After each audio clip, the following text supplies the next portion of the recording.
Welcome to rhythm of learning. ഇന്നലത്തെ class മുതൽ നമ്മൾ എന്ത് ചെയ്യാണ്? 30 ദിവസത്തെ റിവിഷൻ തുടങ്ങിയിരിക്കുകയാണ് LGSന് വേണ്ടിയിട്ടുള്ളത് അല്ലെ.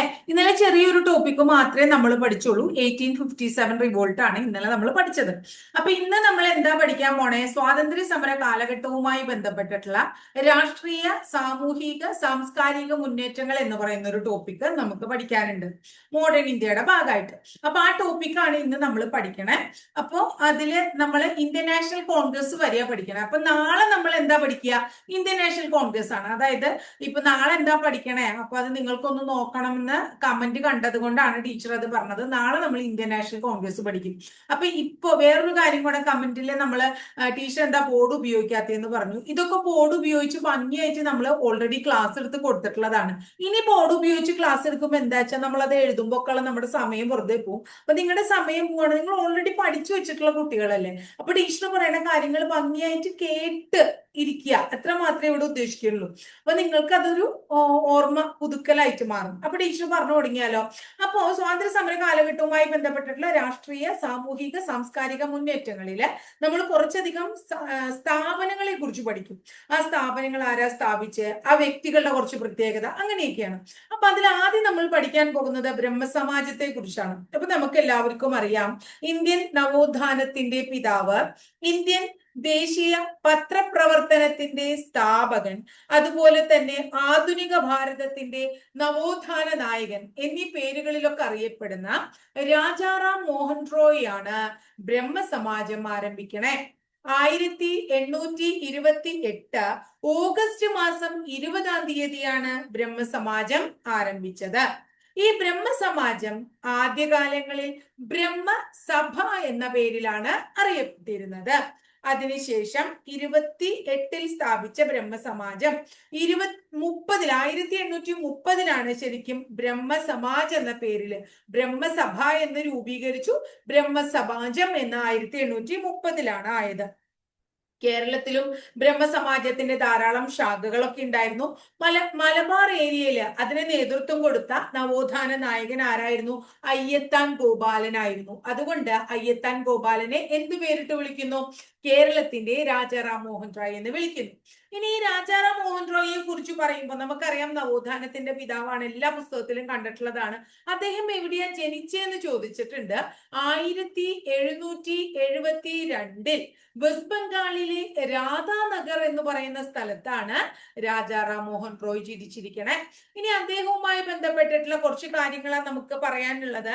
ഒന്ന് നമുക്കറിയാം, അതായത് സതി നിർത്തലാക്കാൻ മുൻകൈ എടുത്ത നവോത്ഥാന നായകനാണ് അദ്ദേഹം. അങ്ങനെ സതി നിർത്തലാക്കാൻ മുൻകൈ എടുത്തു എങ്കിലും സതി നിർത്തലാക്കി എന്ന് കൃത്യമായിട്ട് ഒഫീഷ്യലായിട്ട് ഡിക്ലെയർ ചെയ്തത് ആര് എന്ന് ചോദിച്ചു കഴിഞ്ഞാൽ വില്യം ബെന്റിക് പ്രഭുവാണ്. 1829 ഡിസംബർ മാസം 4-ാം തീയതിയാണ് വില്യം ബെന്റിക് സതി നിർത്തലാക്കിയെന്ന് ഡിക്ലെയർ ചെയ്തത്. ക്ലിയർ ആയല്ലോ. ഇനി സതി നിർത്തലാക്കാൻ മുൻകൈയെടുത്ത നവോത്ഥാന നായകൻ ആര്? രാജാറാം മോഹൻ റോയും സതി നിർത്തലാക്കിയത് വില്യം ബെന്റിക്കുമാണ്. അങ്ങനെയാണ് നിങ്ങൾ പഠിക്കേണ്ടത്, അത് ഓർത്തു വെക്കണം കേട്ടോ. ഇനി അടുത്തത് രാജാറാം മോഹൻ റോയുടെ കൃതികള്, അതുപോലെ തന്നെ അദ്ദേഹത്തിന്റെ പത്രങ്ങള് ഒക്കെ പ്രധാനമാണ്. അദ്ദേഹത്തിന്റെ ബംഗാളി ഭാഷയിലുള്ള പത്രത്തിന്റെ പേര് സംവാദ് കൗമുദി എന്നാണ്. അദ്ദേഹത്തിന്റെ പേർഷ്യൻ ഭാഷയിലുള്ള പത്രത്തിന്റെ പേര് മിറാദ് ഉൾ അക്ബർ എന്നാണ്. മിറാദ് ഉൾ അക്ബർ പേർഷ്യൻ ഭാഷ, ബംഗാളി ഭാഷ സംവാദ് കൗമുദി. ഇനി അടുത്തത് അദ്ദേഹത്തിന്റെ പ്രധാനപ്പെട്ട 1-2 പുസ്തകങ്ങളാണ്. ഒന്ന്, ജീസസിന്റെ കൽപ്പനകൾ അഥവാ പേഴ്സെപ്റ്റ്സ് ഓഫ് ജീസസ്, ജീസസിന്റെ കൽപ്പനകൾ. അടുത്തത് തുഹ്ഫത്ത് ഉൾ വാഹിദിൻ, തുഹ്ഫത്ത് ഉൾ വാഹിദിൻ. അത് മലയാളത്തിൽ നമ്മൾ പറയും ഏകദൈവ വിശ്വാസിക്കൊരു ഉപഹാരം, അങ്ങനെയാണ് അതിന്റെ മലയാളം. ഇത് കൂടാതെ വേദാന്ത ഗ്രന്ഥം, അതും കൂടി അദ്ദേഹത്തിന്റെ കൃതിയാണ്. കൂടാതെ ഭഗവത്ഗീത ബംഗാളി ഭാഷയിലേക്ക് വിവർത്തനം ചെയ്തതും രാജാറാം മോഹൻ റോയ് ആണ്.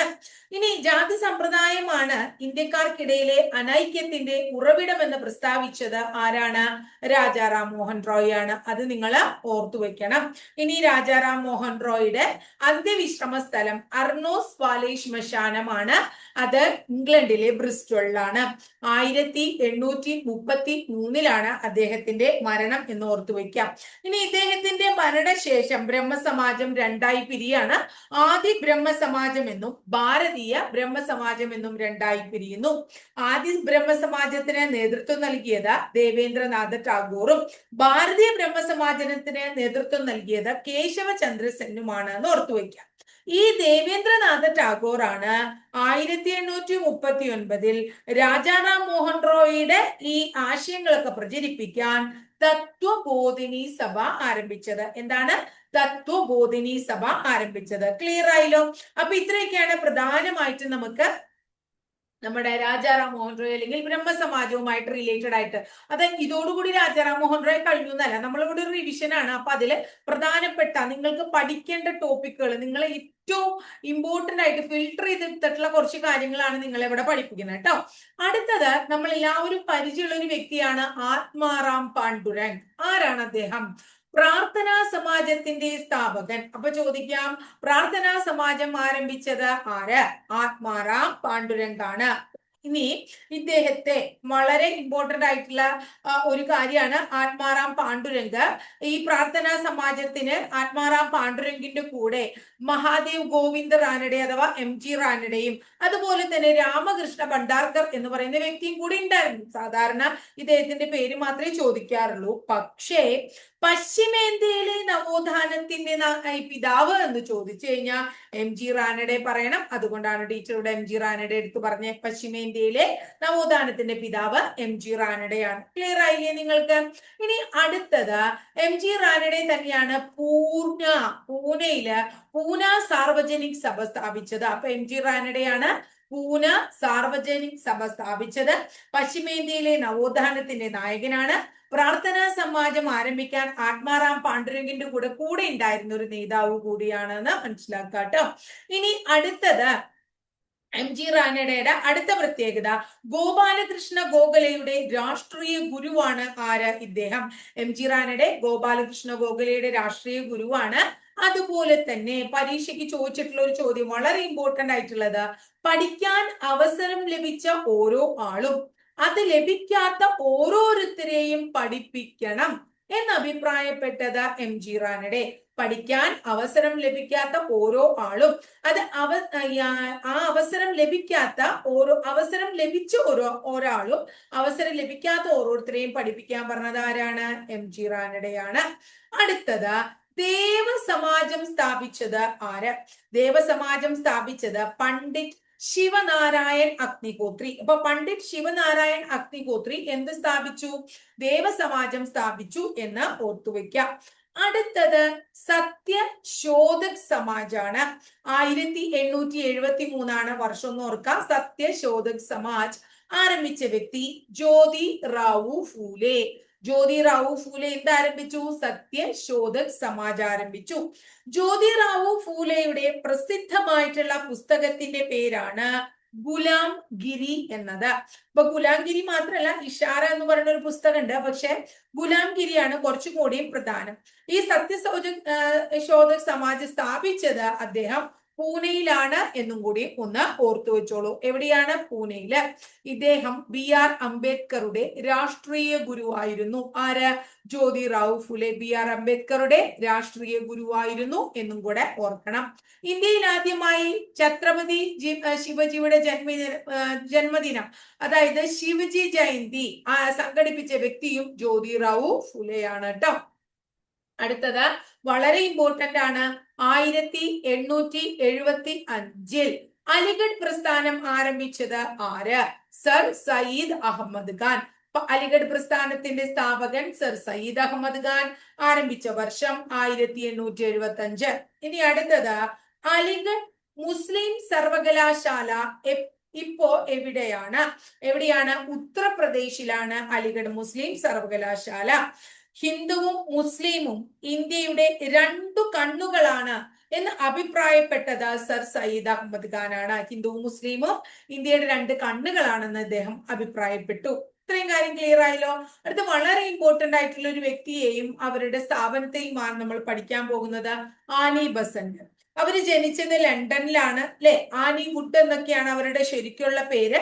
അവര് തിയോസഫിക്കൽ സൊസൈറ്റി മായിട്ട് റിലേറ്റഡ് ആയിട്ടുള്ള ആളാണ്. അപ്പൊ തിയോസഫിക്കൽ സൊസൈറ്റിയുമായിട്ട് റിലേറ്റഡ് ആയിട്ട് തിയോസഫിക്കൽ സൊസൈറ്റി ആരെ സ്ഥാപിച്ചെന്ന് ആദ്യം നമുക്ക് പഠിക്കാം. 1875 ന്യൂയോർക്കിൽ കേണൽ ഓൾക്കോട്ട് എന്ന് പറയുന്ന വ്യക്തി, കേണൽ ഹെൻറി ഓൾക്കോട്ടും മാഡം ബ്ലാവിറ്റ്സ്കിയും ചേർന്നാണ് എന്ത് സ്ഥാപിക്കുന്നത്? തിയോസഫിക്കൽ സൊസൈറ്റി സ്ഥാപിക്കുന്നത്. 1875 ന്യൂയോർക്കാണ്. ആരാണ്? ഓൾക്കോട്ടും ബ്ലാവിറ്റ്സ്കിയും ചേർന്നാണ്. തിയോസഫിക്കൽ സൊസൈറ്റിക്ക് ഇന്ത്യയിൽ ഒരു ആസ്ഥാനം ഉണ്ടായിരുന്നു. അത് മദ്രാസിലെ അടയാർ എന്ന് പറയുന്ന സ്ഥലമാണ്. അടയാറിൽ സ്ഥാപിച്ച ഈ തിയോസഫിക്കൽ സൊസൈറ്റിയുടെ പ്രധാന നേതാവ് ആരായിരുന്നു? നമ്മുടെ ആനി ബസന്റ് ആയിരുന്നു. തിയോസഫിക്കൽ സൊസൈറ്റി മലബാറിൽ ആരംഭിച്ചിട്ടുണ്ടായിരുന്നു മഞ്ചേരി രാമയ്യർ എന്ന് പറയുന്ന വ്യക്തി. ചിക്കാഗോയിൽ നടന്ന സർവമത സമ്മേളനത്തിൽ ആനി ബസന്റ് ഈ തിയോസഫിക്കൽ സൊസൈറ്റിയെ പ്രതിനിധാനം ചെയ്ത് 1893 മതസമ്മേളനത്തിൽ പങ്കെടുക്കുകയുണ്ടായി. ക്ലിയർ ആയില്ലേ? ഇവര് 1893 ആദ്യമായിട്ട് ഇന്ത്യയിൽ വന്നത്. ബനാറസിൽ സെൻട്രൽ ഹിന്ദു കോളേജ് സ്ഥാപിക്കുകയും കൂടി ഉണ്ടായിരുന്നു, ഓർക്കുക. ഇനി ഇന്ത്യയിൽ Annie Besant home rule league സ്ഥാപിച്ചത് എന്നാണ്? 1916 ഓഗസ്റ്റ് 1 ഓർക്കണം. ഹോം റൂൾ ലീഗ് ഇന്ത്യയിൽ ആനി ബസന്റ് സ്ഥാപിച്ചു 1916 ഓഗസ്റ്റ് 1. ആനി ബസന്റിന്റെ വളരെ പ്രശസ്തമായിട്ടുള്ള പത്രമാണ് ന്യൂ ഇന്ത്യ. നമ്മളോട് ചോദിക്കാറുണ്ട് ന്യൂ ഇന്ത്യ, കോമൺവീല് ഇതൊക്കെ ആരുടെയാണ്? രണ്ടും ആനി ബസന്റിന്റെ ആണ്. ആനി ബസന്റ് പ്രസിദ്ധീകരിച്ച പത്രം ന്യൂ ഇന്ത്യ. കോമൺവീലിന്റെ പത്രാധിപരായിരുന്ന വ്യക്തി കൂടിയാണ് ആനി ബസന്റ്. അവരുടെ അന്ത്യവിശ്രമ സ്ഥലം ഗാർഡൻ ഓഫ് റിമംബറൻസ് ആണ്. ഗാർഡൻ ഓഫ് റിമംബറൻസ് ആണ്. സ്വാതന്ത്ര്യം ബ്രിട്ടന്റെ ഔദാര്യമല്ല, ഇന്ത്യയുടെ അവകാശാണ് എന്ന് പ്രഖ്യാപിച്ചത് ആരാണ്? ആനി ബസന്റ് ആണ്. സ്വാതന്ത്ര്യം ബ്രിട്ടന്റെ ഔദാര്യമല്ല, ഇന്ത്യയുടെ അവകാശാണ് എന്ന് പ്രഖ്യാപിച്ചത് ആരാണ്? ആനി ബസന്റ് ആണ് എന്ന് ഓർക്കാം. അടുത്ത വളരെ പ്രധാനപ്പെട്ടതാണ് ദയാനന്ദ സരസ്വതി, അതുപോലെ തന്നെ ആര്യ സമാജം തുടങ്ങിയവ. സ്വാമി ദയാനന്ദ സരസ്വതിയുടെ ശരിക്കുള്ള പേര് മൂൽ ശങ്കർ എന്നാണ്. അദ്ദേഹം ഗുജറാത്തിലെ തങ്കാര എന്ന് പറയുന്ന സ്ഥലത്താണ് ജനിക്കണേ. എന്താ പറയാ, ഹിന്ദു മതത്തിലെ കാൽവിൻ എന്ന വളരെ വിശേഷണം, അദ്ദേഹത്തിന്റെ വളരെ പ്രശസ്തമായിട്ടുള്ള ഒരു വിശേഷണമാണ് ഹിന്ദു മതത്തിലെ കാൽവിൻ. ഇദ്ദേഹമാണ് ഇന്ത്യക്കാർക്ക് എന്ന മുദ്രാവാക്യം ആദ്യമായി മുഴക്കിയത്. വേദങ്ങളിലേക്ക് മടങ്ങുക എന്ന് ആഹ്വാനം ചെയ്തതും ദയാനന്ദ സരസ്വതിയാണ്. ആര്യന്മാർ ടിബറ്റിൽ നിന്നാണ് വന്നത് എന്ന് പറഞ്ഞതും സ്വാമി ദയാനന്ദ സരസ്വതിയാണ്. ഇതൊക്കെ ചോദിച്ചിട്ടുള്ളതാണ്. സ്വരാജ്യ, സ്വഭാഷ, സ്വധർമ്മ എന്നീ വാക്കുകൾ ആദ്യമായി ഉപയോഗിച്ചതും ആരെന്നെയാണ്? സ്വാമി ദയാനന്ദ സരസ്വതിയാണ് കേട്ടോ. ഇദ്ദേഹത്തിന്റെ ശിഷ്യനായ സ്വാതന്ത്ര്യ സമര സേനാനിയാണ് ലാല ലജ്പത് റായ്. ഇനി ഇദ്ദേഹത്തിന്റെ ദയാനന്ദ സരസ്വതിയുടെ പ്രസിദ്ധമായിട്ടുള്ള പുസ്തകങ്ങളാണ് സത്യാർത്ഥ പ്രകാശം, ഋഗ്വേദ ഭാഷ്യ ഭൂമിക, സത്യാർത്ഥ പ്രകാശം, ഋഗ്വേദ ഭാഷ്യ ഭൂമിക തുടങ്ങിയവ. ഇനി അടുത്തത് ആര്യ സമാജത്തിന്റെ സ്ഥാപകനാണ് ഇദ്ദേഹം. 1875 ആര്യ സമാജം സ്ഥാപിച്ചത്. 1875 എന്ത് സ്ഥാപിച്ചു? ആര്യ സമാജം സ്ഥാപിച്ചു കേട്ടോ. അപ്പൊ ആര്യ സമാജത്തിന്റെ ആപ്തവാക്യം ഹൈന്ദവ നവീകരണത്തിലൂടെ ലോകത്തെ മഹത്തരമാക്കുക എന്നതാണ്. ആര്യ സമാജത്തിന്റെ ആദ്യത്തെ യൂണിറ്റ് ഇവർ ആരംഭിച്ചത് എവിടെയാണ്? ബോംബെയിലാണ്. 10 തത്വങ്ങൾ ഏത് സംഘടനയുമായി ബന്ധപ്പെട്ടിരിക്കുന്നു എന്ന് ചോദിച്ചാൽ അതും ഏതായിട്ട് നമ്മൾ പറയണം? നമ്മുടെ ആര്യ സമാജമാണ് എന്ന് പറയണം. അഹിന്ദുക്കളെ ഹിന്ദു മതത്തിലേക്ക് പരിവർത്തനം ചെയ്യാൻ ദയാനന്ദ സരസ്വതി വേറൊരു സംഘടന കൂടെ ആരംഭിച്ചു. ചോദിച്ചിട്ടുണ്ട്. ശുദ്ധി പ്രസ്ഥാനത്തിന്റെ ആരംഭകൻ ആരാണ്? സ്വാമി ദയാനന്ദ സരസ്വതിയാണ്. അടുത്തത് മദ്രാസ് മഹാജനസഭ എന്ന സംഘടനയ്ക്ക് രൂപം നൽകിയത് ആര് എന്ന് ചോദിച്ചു കഴിഞ്ഞാൽ എം വീരരാഘവ ആചാര്യർ എന്ന് പറയണം. മദ്രാസ് മഹാജനസഭ ആരാണ്? എം വീരരാഘവ ആചാര്യർ. ഒരെണ്ണേ ഉള്ളൂ അദ്ദേഹത്തെ കുറിച്ച്. അടുത്ത നമുക്ക് പഠിക്കാനുള്ളത് രാമകൃഷ്ണ മിഷനും അതുപോലെ തന്നെ സ്വാമി വിവേകാനന്ദനുമാണ് അല്ലെ. 1863 ജാനുവരി മാസം 12 കൊൽക്കത്തയിലാണ് ആര് ജനിക്കുന്നത്? സ്വാമി വിവേകാനന്ദൻ ജനിക്കുന്നത്. നരേന്ദ്രനാഥ ദത്ത എന്നതാണ് അദ്ദേഹത്തിന്റെ ശരിയായിട്ടുള്ള പേര്. പരീക്ഷയ്ക്ക് ചോദിച്ചിട്ടുണ്ട്. ഇനി ഇദ്ദേഹം ജനിച്ചത് എന്നാണ്? ജാനുവരി 12 അത് നമ്മൾ ദേശീയ യുവജന ദിനമായിട്ട് ആചരിക്കുന്നു അല്ലെ. അപ്പോ വിവേകാനന്ദന്റെ ജനനം 1863 ജാനുവരി 12, മരണം കൂടി ഒന്ന് ഓർത്തു വെക്കുക 1902 ജൂലൈ 4. ചിക്കാഗോയിൽ വെച്ച് നടന്ന ലോകമത സമ്മേളനത്തിൽ വിവേകാനന്ദൻ പങ്കെടുത്ത വർഷം 1893 സെപ്റ്റംബർ മാസം 11 ചിക്കാഗോ മതസമ്മേളനത്തിലെ പ്രസംഗത്തിന് ശേഷം അമേരിക്കൻ ജനത അദ്ദേഹത്തെ വിശേഷിപ്പിച്ചത് ചക്രവാത സദൃശനായ ഹിന്ദു എന്നാണ്. ചക്രവാത സദൃശനായ ഹിന്ദു എന്നാണ്. ഇനി ചിക്കാഗോ മതസമ്മേളനത്തിൽ വിവേകാനന്ദനോടൊപ്പം പങ്കെടുത്ത മലയാളിയാണ് രാജ രവിവർമ്മ. കേരളത്തെ ഭ്രാന്താലയം എന്ന് വിശേഷിപ്പിച്ചത് സ്വാമി വിവേകാനന്ദനാണ്. ഗീതയിലേക്ക് മടങ്ങുക എന്ന് ആഹ്വാനം ചെയ്തതും ആരെന്നെയാണ്? സ്വാമി വിവേകാനന്ദനാണ്. സ്വാമി വിവേകാനന്ദൻ 1897 കൽക്കത്തയിലെ ബേലൂർ ആസ്ഥാനമാക്കി ആരംഭിച്ചതാണ് രാമകൃഷ്ണ മിഷൻ. എന്താണ്? രാമകൃഷ്ണ മിഷൻ. ഇദ്ദേഹത്തിന്റെ നമ്മുടെ സ്വാമി വിവേകാനന്ദന്റെ പ്രശസ്തനായിട്ടുള്ള ഗുരുവാണ് ശ്രീരാമകൃഷ്ണ പരമഹംസർ. ഗുരു ശ്രീരാമകൃഷ്ണ പരമഹംസർ. ഇദ്ദേഹത്തിന്റെ ശിഷ്യയാണ് sister Nivedita. Margaret Elizabeth Noble എന്നാണ് അവരുടെ ശരിക്കുള്ള പേര്. ശിഷ്യയായതിനു ശേഷം സിസ്റ്റർ നിവേദിത എന്ന് പറയുന്ന പേര് അവര് സ്വീകരിക്കുകയാണ് കേട്ടോ. വിവേകാനന്ദൻ ആരംഭിച്ച വളരെ പ്രശസ്തമായിട്ടുള്ള ഇംഗ്ലീഷ് മാസികയാണ് പ്രബുദ്ധ ഭാരതം എന്നുള്ളത്. അദ്ദേഹത്തിന്റെ ബംഗാളി മാസികയാണ് ഉദ്ബോധൻ എന്നത്. അപ്പൊ പ്രബുദ്ധ ഭാരതം, ഉദ്ബോധൻ ആരുടെയാണ്? സ്വാമി വിവേകാനന്ദൻ. Man the maker of his own destiny. Man the maker of his own destiny എന്ന പുസ്തകവും ആരുടെ തന്നെയാണ്? വിവേകാനന്ദന്റെയാണ്. ഉത്തിഷ്ഠത ജാഗ്രത, പ്രാപ്യ വരാൻ നിബോധത. ഉണരൂ, എഴുന്നേൽക്കൂ, ലക്ഷ്യം നേടുന്നത് വരെ പ്രവർത്തിക്കൂ എന്ന പ്രശസ്തമായ വചനം ആരുടെയാണ്? സ്വാമി വിവേകാനന്ദനെയാണ്. സ്വാമി വിവേകാനന്ദനുമായിട്ട് റിലേറ്റഡ് ആയിട്ട് വിവേകാനന്ദന്റെ ആശയങ്ങളൊക്കെ പ്രചരിപ്പിച്ച ആളായിരുന്നു ആഗമാനന്ദ സ്വാമി. നമ്മുടെ കേരളത്തിലെ ഒരു നവോത്ഥാന നായകനാണ്. അദ്ദേഹത്തെ വിശേഷിപ്പിക്കുന്നത് കേരള വിവേകാനന്ദൻ എന്നാണ്. ശ്രീരാമകൃഷ്ണ മിഷന്റെ കേരളത്തിലെ സജീവ പ്രവർത്തകനായിരുന്നു ആര്? നമ്മുടെ ആഗമാനന്ദ സ്വാമി. ഇനി അടുത്തത് നിങ്ങൾക്ക് അറിയുന്നതാണ്, വിവേകാനന്ദ പ്രതിമ കാണപ്പെടുന്നത് കന്യാകുമാരിയിലാണ്. അടുത്ത നമ്മൾ പഠിക്കാൻ പോകുന്നത് ഹിതകാരിണി സമാജ് എന്ന് പറയുന്ന ഒരു സംഘടനയാണ്. ഹിതകാരിണി സമാജ് ആരംഭിച്ചത് വീരേശലിംഗം പന്തലു എന്ന് പറയുന്ന ആളാണ്. വീരേശലിംഗം പന്തലു ആണ് എന്താരംഭിച്ചത്? ഹിതകാരിണി സംഘം അല്ലെ. ഈ വീരേശലിംഗം പന്തലു ഹിതകാരിണി സംഘം ആരംഭിച്ചത് ആന്ധ്രാപ്രദേശിലാണ്. അദ്ദേഹം ഒരു മാസികയും കൂടി ആരംഭിച്ചിട്ടുണ്ട്. അതിന്റെ പേര് വിവേകവർദ്ധിനി എന്നാണ്. വിവേകവർദ്ധിനി. ഇനി അടുത്തത് വളരെ ഇമ്പോർട്ടന്റ് ആയിട്ടുള്ള വേറൊരു സംഘടനയാണ്. എന്താണ്? ഹിന്ദു മഹാസഭ. ഹിന്ദു മഹാസഭ എന്നാണ്, വളരെ ഇമ്പോർട്ടന്റ് ആണ്. ഹിന്ദു മഹാസഭ മദൻ മോഹൻ മാളവിയാണ്. 1907 മദൻ മോഹൻ മാളവിയ സ്ഥാപിച്ചതാണ് ഹിന്ദു മഹാസഭ. നമ്മളോട് പരീക്ഷയ്ക്ക് ചോദിക്കാറുണ്ട്, മഹാമാന എന്ന പേരിൽ അറിയപ്പെടുന്ന വ്യക്തി ആരാണ്? മദൻ മോഹൻ മാളവിയാണ്.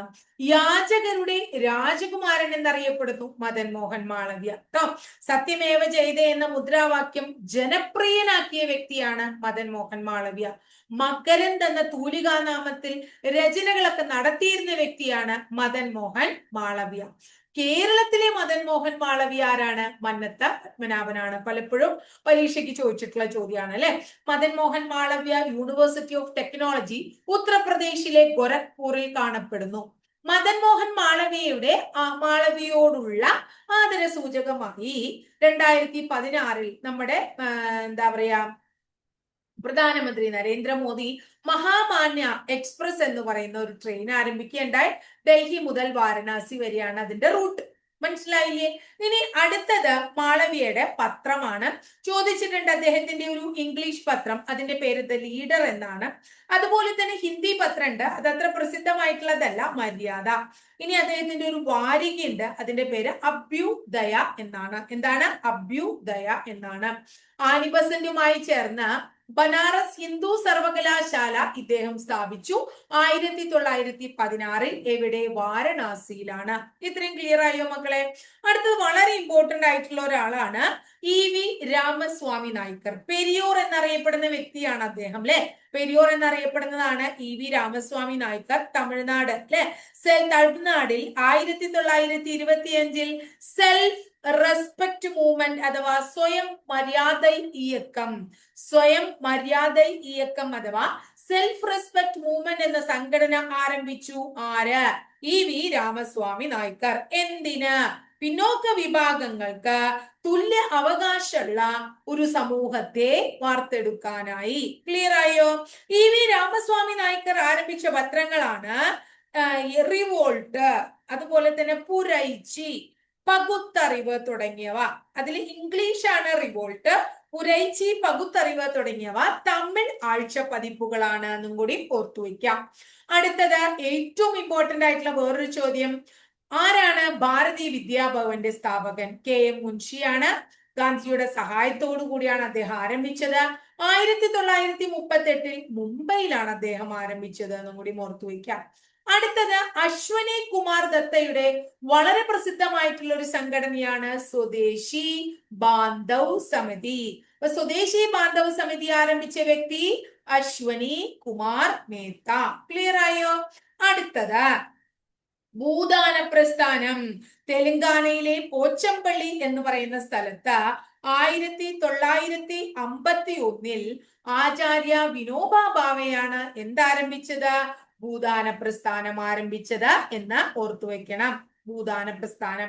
അടുത്തത് വളരെ ഇമ്പോർട്ടന്റ് ആയിട്ടുള്ള, നമ്മള് ഭഗത് സിംഗിനെ കുറിച്ചൊക്കെ പഠിച്ചിട്ടുള്ളതാണ്. അത് ഇനിയും പഠിക്കും, നമ്മൾ സ്വാതന്ത്ര്യ സമര സേനാനികളൊക്കെ പഠിക്കാൻ പോകുന്നുള്ളൂ. അതിന്റെ ഇടയിൽ ഈ സംഘടന ഒന്ന് ഓർത്തുവെക്കാൻ, നൗജവാൻ ഭാരത് സഭ. നൗജവാൻ ഭാരത് സഭ ആര് സ്ഥാപിച്ചു? ഭഗത് സിംഗ് സ്ഥാപിച്ചതാണ്. അതുപോലെ തന്നെ എന്താ പറയുന്നത്, Indian National Social Conference, Indian National Social Conference teacher വിട്ടുപോയതാണ്. അത് MG റാനഡെയുടെയാണ്. ആരുടെയാണ്? MG റാനഡെ. ലാസ്റ്റ് ഈ പാർട്ടിലേക്ക് വരികയാണ്. ജമീന്ദാരി അസോസിയേഷൻ എന്താണ്? ബംഗാളിലെയും ബീഹാറിലെയും ഒറീസയിലെയും ഭൂവുടമകളുടെ സംഘടനയാണ് ജമീന്ദാരി അസോസിയേഷൻ. 1838 കൽക്കട്ടയിലാണ് ഇത് നിലവിൽ വന്നത്. ലാൻഡ് ഹോൾഡേഴ്സ് സൊസൈറ്റി എന്നും ഇത് അറിയപ്പെടുന്നു. ഇതിന് നേതൃത്വം നൽകിയത് ദ്വാരകാനാഥ് ടാഗോറാണ്. അപ്പൊ ദ്വാരകാനാഥ് ടാഗോർ നേതൃത്വം നൽകിക്കൊണ്ട് 1838 കൽക്കട്ടയിൽ ആരംഭിച്ചു ലാൻഡ് ഹോൾഡേഴ്സ് സൊസൈറ്റി എന്ന അപരനാമത്തിലുള്ള ജമീന്ദാരി അസോസിയേഷൻ. എന്തിന്? ബംഗാളിലെയും ബീഹാറിലെയും ഒറീസയിലെയൊക്കെ ഭൂവുടമകളുടെ ഒരു സഹകരണത്തിന്, അവരുടെ സംരക്ഷണത്തിന് വേണ്ടി ആരംഭിച്ചതാണ്. അപ്പൊ ഇത്രയാണ്. ഇപ്പൊ നമ്മള് എന്താ പറഞ്ഞ ആ ടോപ്പിക് സ്വാതന്ത്ര്യ സമര കാലഘട്ടവുമായി ബന്ധപ്പെട്ടുള്ള സാമൂഹിക രാഷ്ട്രീയ സാംസ്കാരിക മുന്നേറ്റങ്ങളാണ്. ഇനി അടുത്തത് നമ്മൾ പഠിക്കാൻ പോകുന്നത് എന്താണ്? ഇന്ത്യൻ നാഷണൽ കോൺഗ്രസ് ആണ്. അടുത്ത ദിവസം ഇന്ത്യൻ നാഷണൽ കോൺഗ്രസ് പഠിക്കും. അതിനടുത്ത ദിവസം സ്വാതന്ത്ര്യ സമര സേനാനികൾ പഠിക്കും. എങ്ങനെയായാലും 30 ദിവസം കൊണ്ട് തന്നെ ടീച്ചർ ഈ ടോപ്പിക്സ് മുഴുവൻ നിങ്ങൾക്ക് കംപ്ലീറ്റ് ചെയ്ത് തരും, അത് ഉറപ്പാണ്. അതുപോലെ അപ്പൊ നിങ്ങൾ എന്ത് ചെയ്യുക, ഇപ്പോ കമന്റ് ബോക്സിൽ എനിക്കത് കണ്ടപ്പോൾ തോന്നി, ശരിയാണ്, നിങ്ങളൊന്ന് വായിച്ചു വെക്കുക. പിന്നെ ടീച്ചർ ഇതൊന്നും കൂടെ പറയുമ്പോൾ നിങ്ങൾക്ക് കുറച്ചും കൂടി ഒരു എന്താ പറയാ, 1-2 പ്രാവശ്യം വായനയാകുമ്പോൾ നമുക്ക് നന്നായിട്ട് അതൊരു റിവിഷൻ ആവും. അപ്പൊ ഇത്രയേ ഉള്ളൂ. അപ്പൊ ടീച്ചറുടെ ക്ലാസ് ഇഷ്ടപ്പെട്ടു വെച്ചിട്ടുണ്ടെങ്കിൽ ഒന്ന് ലൈക്ക് ചെയ്യണം കേട്ടോ. അപ്പൊ പരമാവധി ഞാൻ സ്പീഡ് കുറയ്ക്കാൻ ശ്രമിച്ചിട്ടുണ്ട്. സ്പീഡ് കൂടാന്നുള്ളത് എനിക്കെതിരെയുള്ള ഒരു വലിയ കംപ്ലൈന്റ് ആണ്, എനിക്കറിയാം. പക്ഷെ എന്താ പറയാ, അതൊരു ശീലമായി, അതുകൊണ്ടാണ്. പിന്നെ ബോർഡ് ഉപയോഗിക്കാത്ത മക്കളെ ടീച്ചർ പറഞ്ഞുല്ലോ, ഇത് മുഴുവൻ ബോർഡിൽ എഴുതി വരികയാണെങ്കിൽ എത്ര നേരം നമ്മൾ പിടിക്കുകയായിരുന്നു. അതുകൊണ്ടാണ് ബോർഡ് ഉപയോഗിക്കാത്തത്. അപ്പോൾ അടുത്ത ദിവസം നല്ലൊരു ടോപ്പിക്കുമായിട്ട്, ഏത് ഇന്ത്യൻ നാഷണൽ കോൺഗ്രസ് എന്ന് പറയുന്ന ടോപ്പിക്കുമായിട്ട് നമുക്ക് വീണ്ടും കാണാം കേട്ടോ.